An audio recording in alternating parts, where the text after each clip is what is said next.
commencement, la terre était informée vide. Par ta parole, tout ceci existe.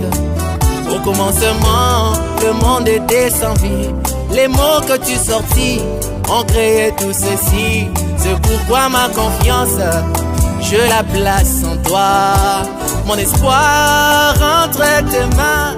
Je sais que tu...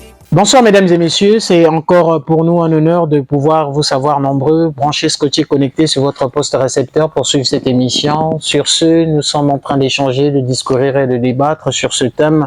La hausse des prix de la dot, un frein au mariage de plusieurs. Je réitère, la hausse du prix de la dot, un mariage de plusieurs. Partant du principe qu'il est fait montre et mention dans la Bible qu'il n'est pas bon que l'homme soit seul, c'est pourquoi nous allons simplement échanger avec mon invité de ce soir, d'où ceux qui aimeraient répondre ou réagir, prière à vous de appeler ou de échanger par SMS par le numéro qui figure au bas de votre écran sur cette émission Révolution Yod Resh. Bonsoir. Bonsoir. Prière à moi de vous laisser témoin pour tous ceux qui ne vous connaissent pas. Nous sommes en face de qui alors?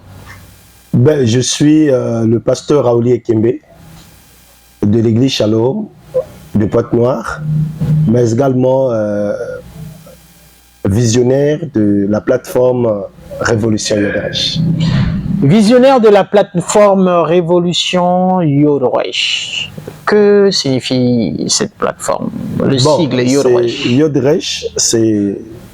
Resh, c'est un diminutif de Yod, et le Resh c'est le diminutif de révolution. Donc Yod, révolution. Le Yod Resh, qui veut dire la réflexion qui se met en action. Le Yod, c'est la main, et le Resh, c'est la réflexion.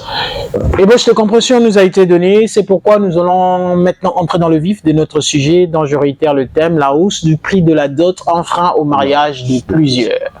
C'est sans défait d'actualité, dont plusieurs aimeraient entrer dans ce processus de mariage ou peut-être vivre d'une manière harmonieuse avec un conjoint ou une conjointe, mais tellement des barrières, des garde-fous sont mis, ils se posent tant et mille questions. Sur ce, je vais poser cette question d'échauffement. Qu'est-ce qu'on entend dire par la dot? Scripturellement biblique et celle dite en mode d'emploi à usage familial. Mais déjà, la dot, la hausse du prix de la dot actuellement, comme vous l'avez dit, est devenue un frein au mariage pour plusieurs. Plusieurs hommes comme femmes qui veulent entrer dans le processus ou la vie conjugale, alors sont butés par cette question de la hausse du prix de la dot. Contrairement aux années 1900 et quelques, ou même 1800, où la dot a toujours été prise comme étant un symbole qui permettait d'unir un homme et d'une femme. D'où, dans l'ancien temps, les hommes se mariaient à partir de 13 ans et les femmes à 13 ans et plus. Mais les statistiques actuelles montrent que c'est plus à partir de 30 ans, 35 ans et plus. La dot. La dot va être définie comme étant alors un prix d'acquisition. Un prix d'acquisition ou un prix d'achat. C'est ainsi que verse un homme pour acquérir une épouse, une conjointe. Il le verse aux parents de l'épouse. Dans la Bible, ce mot dot va apparaître à quelques reprises. Premièrement, nous allons avoir Genèse chapitre 35 et à partir du verset 12, il va être parlé donc de la dot que Sichem avait demandé qu'on verse, qu'il devait verser pour avoir profané, souillé alors Dina, qui était une vierge. Et nous allons également avoir cette mention dans le livre de Exode chapitre 22, mais également dans le livre de Samuel. 3 fois comme ça, le mot dot apparaît clairement dans la Bible. Et le mot hébreu que ressort l'Ancien Testament, c'est le mot hébreu, alors moar, le mot moar qui signifie donc le prix d'acquisition ou le prix d'achat. Contrairement à ce que beaucoup de gens racontent, que la dot est un prix de rachat, mais la dot n'est pas un prix de rachat, mais c'est un prix d'achat. Ce que verse un conjoint pour acquérir donc une femme. Merci, vous avez répondu à cette question d'échauffement qui n'était qu'une ébauche de compréhension pour moi à poser la question et faire asseoir ce sujet sur la hausse du prix de la dot en frein au mariage de plusieurs. Donc la question qui va suivre est la suivante. Mais est-ce la dot actuellement est la même que celle pratiquée dans l'ancien temps? Autrement dit, celle dite biblique? Non. La dot actuelle pratiquée par les nations n'est pas la même que pratiquée dans la Bible, dans l'Ancien comme avant l'Ancien et comme dans l'Ancien Testament. Je m'explique. La dot va apparaître dans la Bible quand nous la lisons avant la loi, pendant la loi, et après la loi, la question de la dot va donc être liée aux nations. Ceux qui reçoivent la parole, les nations et tout ça. Mais avant la loi, on va se rendre compte que les peuples mésopotamiens et les peuples des alentours de la Mésopotamie vont donc avoir une certaine manière d'acquérir la femme, d'acquérir une femme. Et les pratiques sont divergentes. La manière que Jacob va donc acquérir alors sa femme, Rachel ou Léa, va être différente de la manière que alors Sichem va réclamer alors à Jacob de lui donner sa fille en versant un prix. Et pareillement avec la manière que Isaac va donc recevoir sa femme, ça va être très différent parce que Abraham va envoyer son serviteur, il va lui donner des présents pour aller donc donner là-bas. Je suis dans Genèse chapitre 22. Et donc, à partir de là, on va se rendre compte que la dot biblique va être différente de celle des nations en diverses mentions. Premièrement, alors la dot biblique dans l'Ancien Testament et dans la loi ne va pas avoir des étapes. Ouais, par exemple, au Congo, on parle de présentation, de premier vin, et après on parle de dot. Donc vous avez 3 étapes pour arriver à la dot. Mais dans la Bible, il n'y a pas ces étapes. C'est directement un geste qui est fait, des présents qui sont donnés, et qui permettent d'acquérir une épouse. Nous avons ces exemples que nous avons cités. Exact. Mais la dot biblique, alors, va également avoir une autre mention. C'est que dans tous les cas que nous voyons dans la Bible, ce n'est pas, surtout avant la loi, avec Rachel, avec Abraham qui va envoyer son serviteur, et comme avec Jacob chez Laban, ce n'est pas le parent qui exige une manière de faire. Voyez-vous? C'est Abraham qui prend des présents, qui envoie son serviteur. C'est Jacob qui dit aux parents, je vais travailler tant d'années pour acquérir la femme. Mais chez les nations, c'est les parents de la femme qui font une liste des choses qu'on doit leur emmener. Or, dans la Bible, ce n'est pas le cas. Ce n'est pas le cas dans la Bible. Et nous allons constater également une troisième différence, c'est que dans la Bible, alors surtout sous la loi, dans Exode chapitre 22, et on va parler donc d'un montant qui doit être versé comme dot et surtout comme dot des vierges. Un montant. Donc le montant est calé par des textes alors de la Torah divine. Or chez les nations, sur chaque ethnie, sur chaque peuple, sur chaque tribu, chacun fait comme il veut. C'est ainsi que la dot biblique est différente de celle qu'on applique aujourd'hui. C'est totalement différent. Merci. Réponse idoine a été donnée sur la différence qui existe entre la dot proprement dite, celle qui est vécue actuellement, et celle dite dans l'ancien temps, dite biblique, d'où la question se pose. Observons ce qui se fait au jour actuel, des jeunes sœurs qui vivent certainement. Quand je dis certainement, je n'aurai pas le monopole de lancer des jetons sur quelqu'un, mais lorsque une jeune sœur vit en concubinage, la famille ne se lève pas, ne peut pas conscientiser, moraliser, mais lorsqu'un frère, un homme responsable, ose à pouvoir aller vers une famille pour dire j'ai admiré ou j'ai apprécié, oui, le fruit dont vous avez donné, j'aimerais donner, autrement dit, quelles sont les conditions à remplir pour avoir cette sœur comme épouse, mais c'est une liste mercantilante. Là, vous nous avez fait comprendre que l'expérience ou la vie de Dina, le fait qu'on a connu une sœur, la loi a imposé la dot. Est-ce une pratique? Vous allez même voir que dans la Bible, et peut-être même dans notre culture bantou, peut-être les gens se sont éloignés et continuent à s'éloigner, il y avait des cas. Lorsqu'on épousait une femme qui est vierge, lorsqu'on épousait une femme qui a déjà connu des hommes, et lorsqu'on épousait une femme mère, la balance n'était pas la même.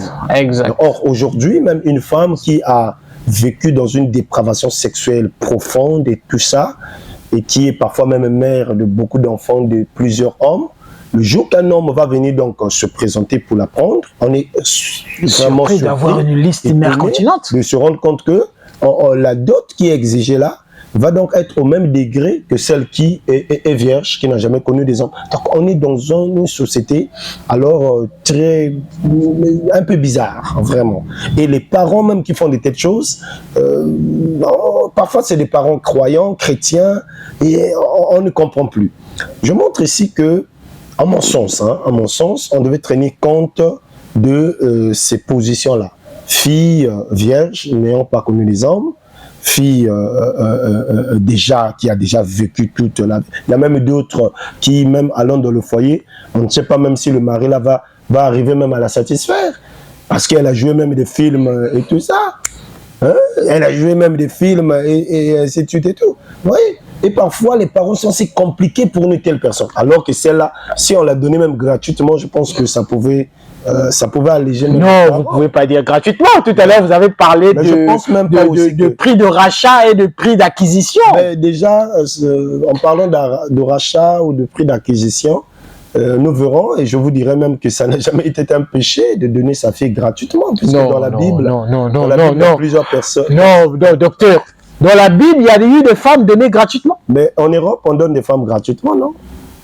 L'Europe et les textes bibliques, on ne fait pas comparaison. Je ne pense pas que l'évangile que je suis en train d'apporter et tout, c'est un évangile africain. C'est un évangile universel. Et universellement... Non, quand vous dites gratuitement, c'est-à-dire qu'en Europe, on ne donne pas la dot, ça ne veut pas dire que c'est gratuit. Mais il y a quand même des textes qui régissent. Ils vont aller à la mairie. Certes, il n'y a pas de dot. Mais ce n'est pas le mot gratuit, comme vous le dites, gratuit. Quand on entend gratuit, on se dit qu'il n'y a pas payé le prix d'acquisition. Le prix d'acquisition, voilà pourquoi je dis que la dot biblique est différente de celle des nations ou des pratiques bibliques. Parce que si on va s'attarder sur les textes de la Torah, là où tout est régi par la Torah, on va donc exclure ce qui s'est fait avant la loi. Exact. Parce qu'avant la loi, tous les peuples ont leur manière de faire. Comme après la loi aussi, on se rend compte que tous les peuples ont leur manière de faire. Mais on va se rendre compte que même avant la loi, il y a des gens qui ont pris des femmes sans payer un prix, mais juste par l'autorité et le consentir des parents. Nous avons par exemple l'exemple de Joseph qui va donc recevoir comme femme Asnath et qui est fille de Potiphera. Vérité c'est Pharaon qui donne et tout parce qu'il est l'autorité il peut donner sa fille, la fille de quelqu'un comme ça, et le parent s'y soumet gratuitement. Il y a même des exemples dans la Bible où c'est les parents de la femme qui envoient la dot. Oui, mais voilà, qui paye le prix. Voilà pourquoi le roi d'Égypte envoie la dot à Salomon, c'est écrit dans la Bible. Voilà pourquoi la dot, au fait, dans les deux cas, ce que la femme apporte également dans le foyer, on appelle ça une dot. Et ce que l'homme également donne, on appelle ça une dot. Voilà pourquoi en Afrique, c'est souvent les deux parties échanges. Qui s'échangent. Les deux côtés, on appelle ça donc une dot et tout ça. Une dot. Maintenant, je montre qu'on pouvait tenir compte de ces aspects-là. Et ça permettrait aussi à ces familles-là d'alléger la tâche de celui qui vient ou de s'alléger eux-mêmes la tâche. Exact. Maintenant, comme vous avez une femme qui a déjà mis au monde des enfants et avec beaucoup de pères, et un homme vient alléger cette famille-là, la famille devait être assez modeste pour dire, bon, il vient nous alléger, puis un petit montant, et puis on donne. Surtout que la dot au Congo, par exemple, là où nous sommes, alors est régie et encadrée par des textes, le code de la famille, alors essaye de cadrer cette mention, bien que plusieurs bafouent cela, mais c'est cadré par des textes. Peut-on dire, autrement dit, est-ce un mal ou un péché de prendre une sœur, de prendre une conjointe, sans préalable payer la dot, exceptionnellement que la bouche m'obéisse, seulement par le consenti parental? Si on dit que c'est un péché pour un homme de prendre une femme sans avoir versé de dot avec le consenti parental.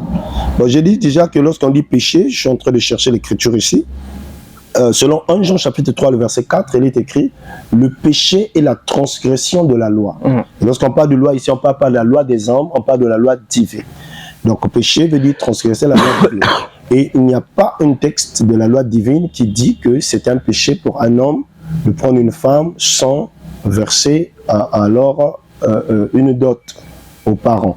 Aussi longtemps que les parents consentent que leur fille aille au foyer sans qu'ils aient reçu un présent quelconque, c'est les parents. Parce que le mariage, selon la Bible, n'appartient pas à la maison de Dieu, comme les gens prétendent que le mariage appartient à la maison de Dieu, ce qui est une fausseté.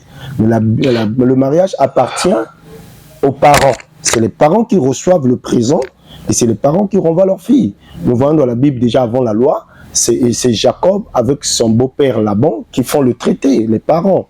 C'est donc Eliezer qui vient chez les parents de Rebecca pour faire le traité pour que la femme aille là-bas.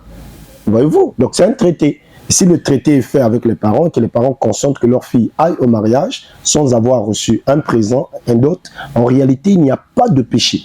Il n'y a jamais eu de péché à cela. C'est aujourd'hui qu'on commence à montrer que c'est un péché, la personne ne va pas aller au ciel parce qu'elle n'est pas allée à l'église ou elle n'est pas allée à l'État. Ça n'a jamais été un péché. Si je comprends bien, je vais résumer vos propos. Pour aider ces téléspectateurs et ces ministres de Dieu qui nous suivent en ce moment, vous voulez simplement nous faire comprendre ici sur ce plateau, le consenti parental veut simplement dire que le parent biologique de la dernière, autrement dit, accepte juste de façon verbale. Mais si c'est un péché en Afrique, pourquoi ce n'est pas un péché en Europe? En Europe, c'est deux personnes qui se rencontrent et qui se mettent en amitié. Et tout après. Mais pourquoi dans les églises vous discriminez les frères? Oh non, tu es dans le péché, tu es dans l'impudicité. Le fait qu'il a, peut-être que c'est pas consenti parental. Ce sont des pasteurs ou des prédicateurs mal affermis. Répétez. Je dis mal affermis. Répétez ce que vous avez dit. Ce sont des prédicateurs mal affermis et ignorants. Waouh. Qui tordent le sens des Écritures, a dit Pierre. Et tout. Sinon, ça n'a jamais été un péché. Non, mais je vais vous attaquer. Je vais vous attaquer. Mais je dis, si c'est un péché en Afrique, pourquoi ce n'est pas un péché en Europe? Je crois. Exode chapitre 20, le verset 14 dit, tu ne commettras point d'adultère. Yes. Et donc l'adultère est un péché. Yes. Voyez-vous? Et ça viole une disposition de la loi. L'homosexualité est un péché, ça viole une disposition de la loi. Et la loi va donc établir, selon Lévitique chapitre 20, et ainsi de suite, ce qu'on appellera péché en rapport avec la vie conjugale, sexuelle, ainsi de suite et tout.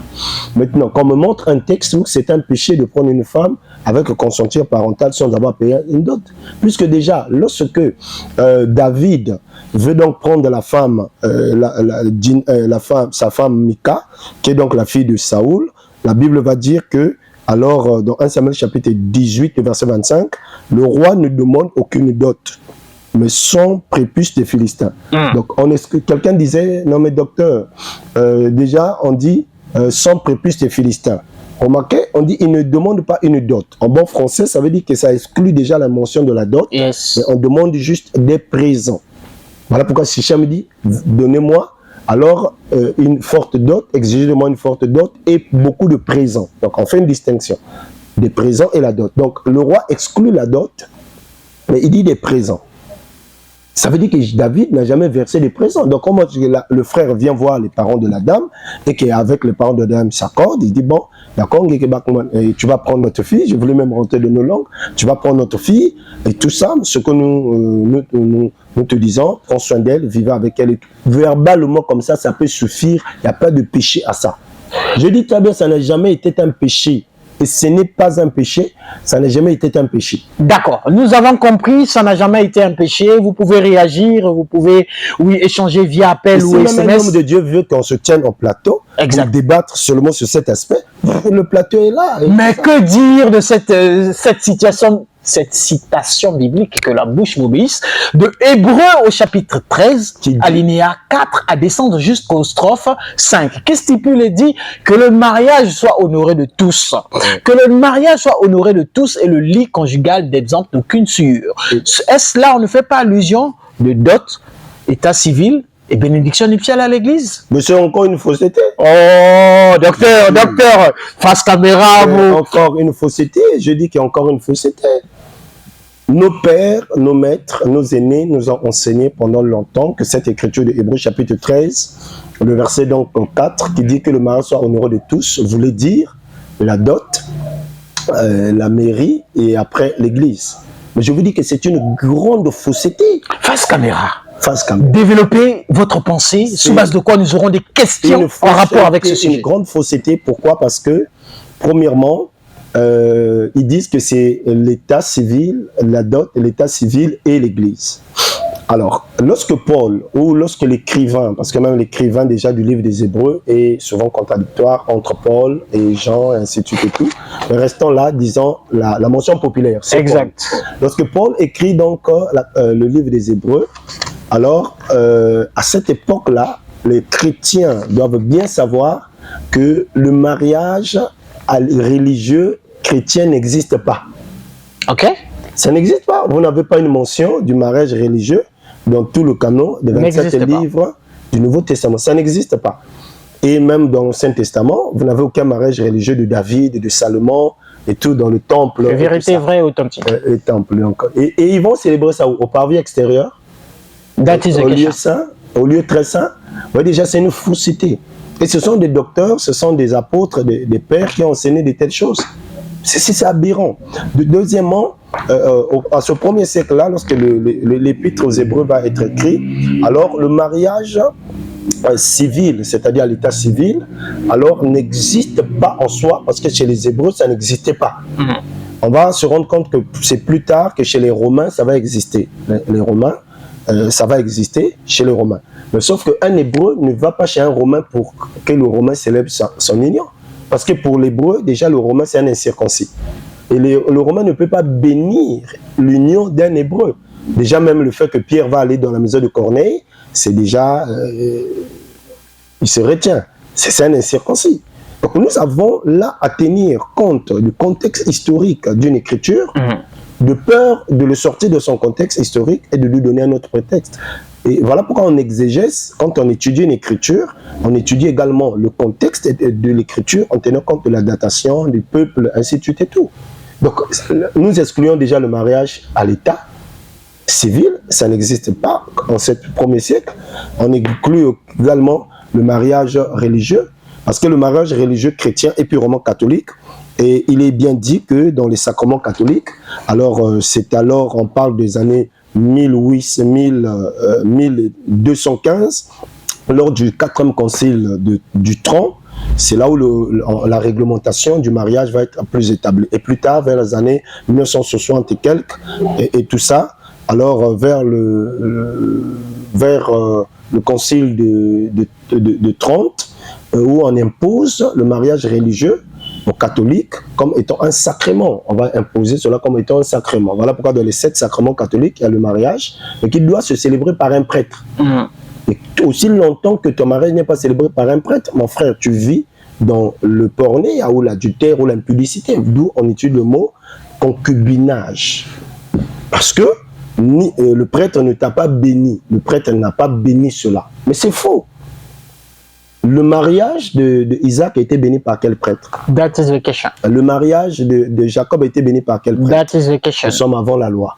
Dans la loi, le mariage de David a été béni par quel prêtre? That is the question. L'intronisation de David au trône est bénie par Samuel, d'abord, quand il est roi chez son père. Plus tard, il va être roi deux fois pour devenir roi de Juda et roi d'Israël. Donc, David est roi 3 fois pour introniser la royauté. Mais montrer là où son mariage est béni par un prêtre.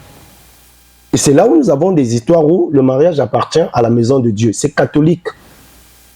C'est totalement catholique. Donc, ce passage de Hébreux chapitre 13, verset 4, le mariage soit honoré de tous, ne faisait pas référence dans des cérémonies de mariage, mais faisait référence, si vous lisez d'autres traductions de la Bible que je peux vous lire ici, il est dit que le mariage soit respecté des deux conjoints. Mais docteur, je vais vous interrompre parce que à foison dans les assemblées, à foison dans les églises, c'est le passage le plus plébiscité et cité lorsqu'il y a cérémonie de mariage. Pierre a dit qu'il y a des hommes ignorants et mal affermis qui tournent le sens des Écritures. Mais dixit de quand? Plus qu'il y a autrement dit, nous avons exclu par la datation historique, exact, les deux mariages, que ça n'existait pas à l'époque. Ils peuvent faire leurs recherches et tout. Lorsque nous venons à l'écriture en elle-même, on va donc lire cela en grec. d'abord, et avec les textes qui ont existé avant Louis II, parce que c'est Louis II qui trompe les gens. En une émission, nous ne pourrons pas tout dire, en une émission, nous ne pourrons pas tout terminer. D'où que la bouche m'obéisse, comprenez. Donc, que le mariage soit honoré de tous, se faisait référence aux deux conjoints qui se marient, qui doivent respecter l'union et ne pas faire entrer le pornéa, c'est-à-dire l'adultère ou l'impudicité, car Dieu jugera les impudiques et les adultères s'ils ne respectent pas l'union. Voilà pourquoi nous nous marions, pour ne pas avoir aller et tout ça. Il faut garder ça pur. Voilà le contexte. Voilà c'est ainsi que ce n'est pas un péché pour un homme de prendre une femme avec le consentir parental sans avoir présenté une dot. Mais si par faute de moyens, une jeune sœur, peut-être même âgée de 45 ans, 50 ans plus, et d'autres même finissent par perdre la vie. Ménopausés finissent par mourir parce que la dot est trop élevée. C'est très élevé. Je pense que... Est-ce là aussi la volonté de Dieu?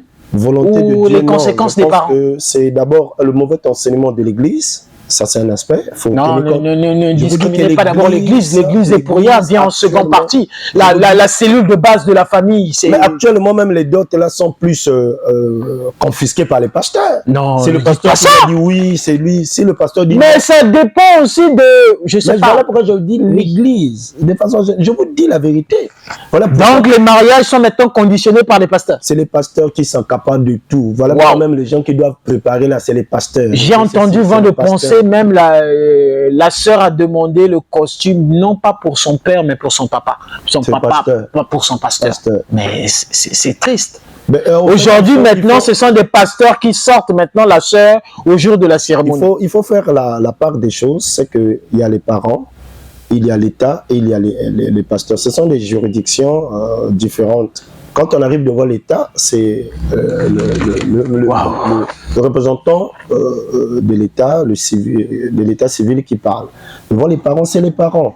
Devant l'Église, et c'est l'Église. Mais quelles sont les causes, pour ne pas monopoliser la parole, les causes, et nous allons aller certainement aux conséquences, quelles sont les causes de la hausse de ces prix?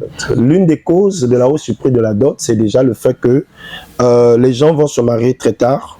Les gens vont se marier très tard, difficulté donc de rassembler les fonds pour se marier. Les enfants vont atteindre des âges très élevés.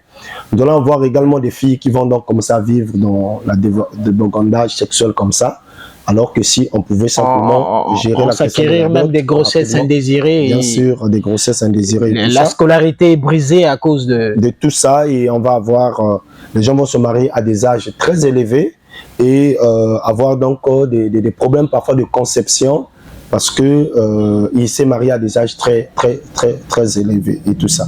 Donc je dis que nous, au Congo par exemple, le code de la famille a à sa disposition à l'article 140 qui stipule que la dot est à caractère symbolique et son montant ne doit pas dépasser 50 000 francs CFA. Si les gens pouvaient respecter cette mention, je crois que ça pourrait quand même faire du bien. Croyez-vous, là je vous attaque. Je sais que vous n'avez pas encore de fille. Mais si Dieu faisait grâce que vous avez une fille, vous allez accepter de donner votre fille à 50 000 francs? Bien sûr que oui. Parce que déjà, ça a toujours été un symbole par rapport à la culture bancaire. Après, la scolarité, la nutrition, la santé. Le mariage ne s'arrête pas. Puisque même dans le foyer, nous qui avons des femmes au foyer, c'est l'oncle qui est mort, il faut envoyer l'argent, c'est le souci. La belle-mère est malade. On continue à prendre soin de ses beaux-parents. Si nous également nous disons parce que la hausse, le prix de la dot était très élevé, ça veut dire que ça devient vous l'avez vendu.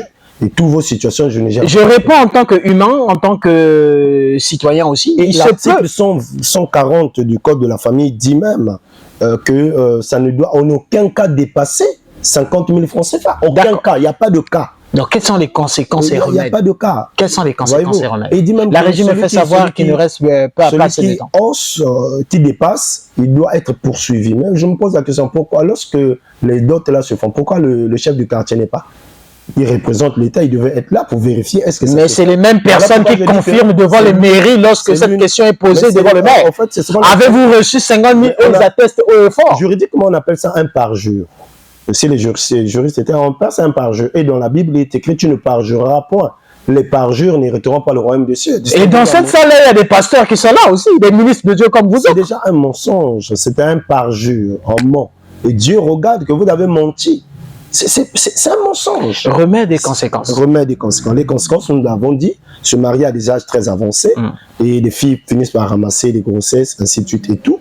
Et les hommes sont à peine de rassembler les fonds nécessaires, surtout ceux qui ont déjà ces filles-là dans la maison, avec des enfants. Il faut rassembler 2 millions, 3 millions, ainsi de suite. Permettez-moi de citer un juriste qu'on appelle Odilon Ondion, en 2018 sur une chaîne de télévision appelée VA Afrique, qui disait qu'on pouvait, vu que la société a évolué, on pouvait quand même s'adapter et dire que la dot peut arriver à 300 000. Vous voyez que là, au moins, et tout. Vous voyez, on peut se dire 300 000 et puis bon, voilà. Et les hommes peuvent se battre. Mais quand vous avez des dots de 2 millions, 3 millions, qu'est-ce que les parents attendent? C'est difficile. D'où je dis que parmi les remèdes, il y a la prise de conscience des parents. De se rendre compte que la vie est devenue très difficile. Des problèmes de salaire, des problèmes de trouver de l'emploi. Les parents doivent en prendre conscience. Et voulant le bien de leurs enfants, ils peuvent donc revenir au texte. Moi, je reviens au texte. Quel est le texte? Autrement dit, quel est le montant que vous pouvez non, mais le texte dit 50 000 et on n'est qu'un cas, ça doit dépasser. Mais qu'on reste à 50 000. Voyez-vous, qu'on reste à 50 000, bien qu'il y ait encore des débats en cours, on va revoir ça d'ici peu. Dans les textes, il n'y a pas de problème, mais le problème, c'est qu'on reste sur les textes. Et cela permettra donc à ces jeunes-là de se marier, parce qu'ils s'aiment, ils veulent bien vivre leur vie conjugale librement, que de se cacher, ainsi de suite et tout. Pendant que vous en parlez, cette pensée me vient à l'esprit pour ces frères qui, vivant dans la clandestinité, se sont victimes maintenant parce que la dernière est mourir. Je dis, est-ce que vous pensez que c'est honorable pour les parents? Et je ne parle pas aux chrétiens seulement, je parle à tout le monde. Pour les parents, que c'est à la mort de votre fille qu'on va vous verser la dot. Est-ce que vous pensez que c'est honorable? Même pour cette fille, il y a quel honneur derrière ça? Il n'y a pas d'honneur. Et essayons de regarder ces problèmes-là. Revenons au symbolisme de la question de la dot. C'est un symbole pour unir les deux familles et unir les conjoints avec un montant symbolique, comme l'exigent les textes de la République. Symboliquement, jusqu'aujourd'hui même dans les villages, moi j'ai un pasteur, un papa, qui a une dot, il a mis 50 000. Il dit symboliquement, il y a même des gens qui disent symboliquement c'est 50 000. Et puis nous célébrons cela et les gens vivent ensemble. Et voilà. Et surtout que chez nous, il faut verser un présent. Maintenant, en Europe, là où il n'y a pas de présent. D'accord, nous avons compris, docteur. En une émission, nous ne pourrons pas tout dire. En une émission, nous ne pourrons pas tout terminer. Quelle est la leçon à retenir? J'ai entendu là que c'est une mauvaise interprétation des textes bibliques de Hébreux chapitre 13, alinéa 4 à 5. C'est une mauvaise interprétation. C'est une mauvaise interprétation. Ça n'a jamais été un péché pour un homme de prendre une femme avec le consentir des parents, sans avoir versé de dot. Ça n'a jamais été un péché et ce n'est pas un péché. Maintenant, si dans la société dans laquelle nous vivons, il y a un présent à verser, contrairement à d'autres sociétés, je dis simplement aux parents de revenir au symbole, de symbole pour le bien des enfants et pour le bien de ceux-ci. Je dis également aux frères, vous allez me le permettre, et peut-être que les téléspectateurs aimeraient que nous revenions sur EVTélé pour cette émission, pour donner encore beaucoup d'éléments. Je dirais que les parents doivent revenir au symbole, parce que les parents disent souvent que nous dépensons beaucoup pour recevoir le beau-fils, et c'est parfois une compensation que nous essayons de faire. Mais revenons au symbole. On n'a pas besoin que toute la ville soit là. Tout le monde soit là, on peut être en famille, le symbolisme est fait, et puis c'est tout. Donc nous revenons au symbole, et au-delà du symbole, même celui qui vient également épouser doit être dans les symboles, de façon à ce que tout se suffise dans les symboles. Merci, la régie me fait savoir que nous sommes à la fin de notre émission. Nous voulons remercier la forte équipe qui m'accompagne tout le temps pour la réalisation. Nous avons Daria Timba et tout aussi chapeauté par la forte équipe qui m'accompagne à la coordination finale et tous ceux qui saluent le DG. Oui, mais c'est à moi de clore, mon docteur, je sais. Et nous voulons simplement remercier la supervision de Béni Poitiers, directeur général de EVTélé, et celle-ci qui nous sommes en train de pouvoir prôner tout le temps, le PDG des Langottes et tous ceux qui travaillent avec nous sur cette chaîne. Pour tous ceux qui créditent foi ma personne, nous voulons simplement vous dire de être toutefois connectés, branchés, scotchés sur les programmes de EVTV pour la suite et la poursuite de ces émissions Révolution Yod Rouage. Rendez-vous à la prochaine.